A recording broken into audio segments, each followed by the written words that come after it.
अगर रशीद को सरफराज साहब के बारे में मालूम हो जाए तो फिर?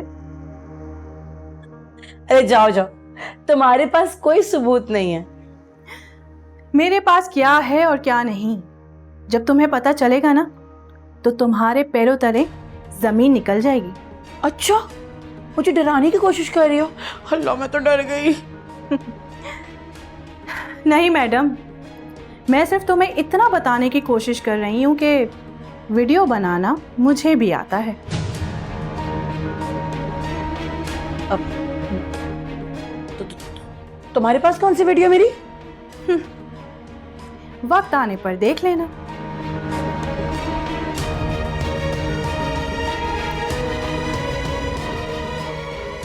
ये सरफराज तो अपने खानदान वालों से डर गया। मुझे क्या मालूम था कि सरफराज इतना बुज़दिल निकलेगा, और मुझे तो लगता है पूरे खानदान ने, पूरी दुनिया ने मेरी वीडियो बना ली है।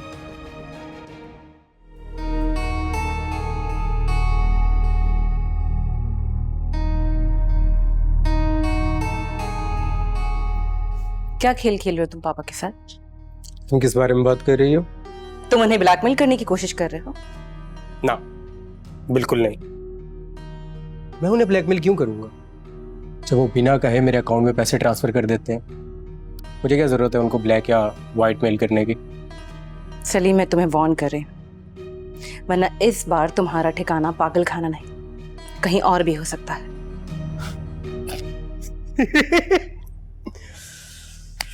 अच्छा, ये भी अच्छा। कभी पागल खाने, कभी जेल, न जाने तो मुझे कब कहाँ भेज देती। तुम्हारे मुंह से प्यारी प्यारी धमकियां सुनकर मजा ही आ गया। लेकिन हाँ, तुम अपने अंजाम से वाकिफ नहीं हो। जो मलाइका आई है ना इस घर में, उससे तुम्हारी नहीं बनेगी। और हाँ, उससे होशियार रहना। मेरे अंजाम की तुम फिक्र मत करो, क्योंकि मेरा अंजाम जैसा भी होगा, कम से कम तुम जैसे शैतान के हाथों नहीं होगा। देखते हैं। तुमने लाख कोशिशें की हैं मुझे हटाने की, लेकिन हाँ, सिर्फ एक कोशिश करूंगा तुम्हें मिटाने की। तुमने भी तो लाख कोशिशें की हैं मुझे मिटाने की, लेकिन देख लो, मैं आज भी तुम्हारे सामने डट के खड़ी हूं।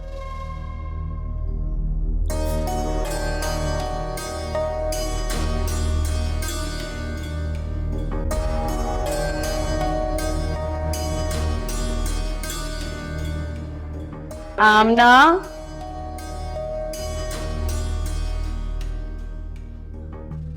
आमना, वो मैं ये कह रही थी कि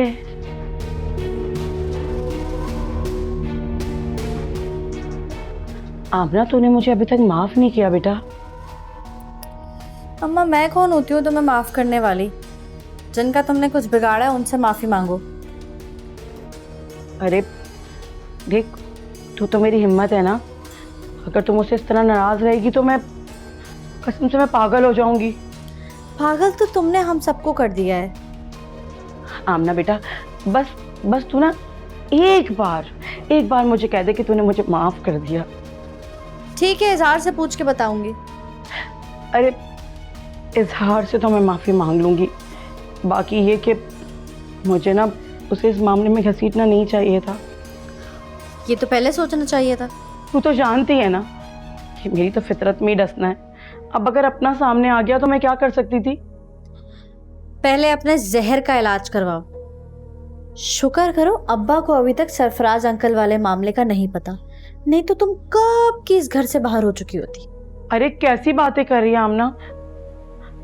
अल्लाह ना करे कि रशीद को इस मामले का कुछ पता चले। इसीलिए अक्लमंदी यही है कि सरफराज अंकल से दूर रहो। हाँ, तुम देख नहीं रही, अब तो मैं घर से भी बाहर नहीं निकली, दूर ही तो हूँ। इसी में तुम्हारी भलाई है। नहीं तो वो मिसाल तो सुनी है ना, जब बंदरिया के पाँव जलते हैं तो वो अपने ही बच्चों को अपने पाँव के नीचे ले लेती है। नहीं बेटा, अभी ऐसी नौबत तो नहीं आई। आने में देर भी नहीं लगेगी।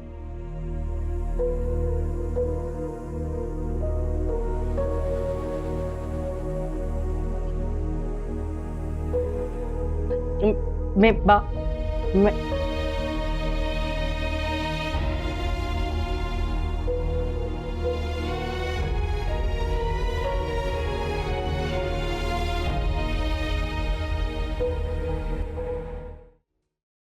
मैं तो इस बात को लेकर परेशान हो रही हूँ कि तुम्हारा नीला के साथ चक्कर चल रहा था। यही तो जख्म है मेरे दिल में। मुझे तो हैरत होती है कि तुम दोनों एक ही छत के नीचे रह रहे हो। एक ही छत के नीचे, और फिर भी मुझसे ला ताल्लुक।